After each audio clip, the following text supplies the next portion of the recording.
السلام علیکم ورحمۃ اللہ وبرکاتہ۔ ناظرین و سامعین، استقبال ہے آپ کا ہمارے یوٹیوب چینل دیار تھانوی پر۔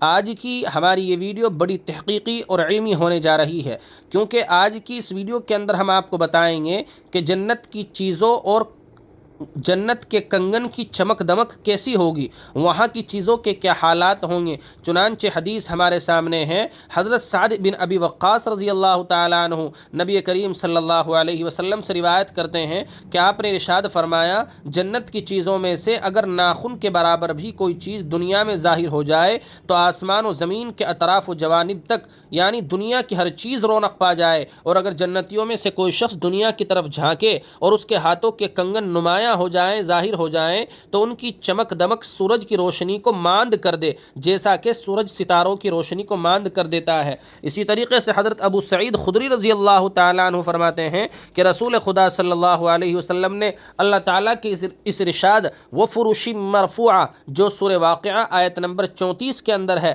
اس آیت کا ترجمہ یہ ہے، اور اونچے اونچے فرش اور بچھونے ہوں گے۔ اس کی تفسیر میں فرماتے ہیں، ارشاد فرمایا کہ ان بچھونوں کی بلندی اتنی ہوگی جتنی آسمان اور زمین کے درمیان مسافت ہے، یعنی 500 برس کی مسافت کے بقدر بلند ہوں گے۔ اللہ تبارک و تعالی اس طرح کی تحقیق ہمارے سامنے آ جائیں تو ہم اللہ تبارک و تعالی کے احکامات پر عمل خوب شوق کے ساتھ کرنے لگیں۔ اللہ تبارک و تعالی سب کو صراط مستقیم پر گامزن فرمائیں۔ اسی طرح کے علمی ویڈیو سننے کے لیے آپ ہمارے چینل دیار تھانوی کو سبسکرائب ضرور کر لیں۔ شکریہ، جزاکم اللہ خیرا و احسن الجزاء۔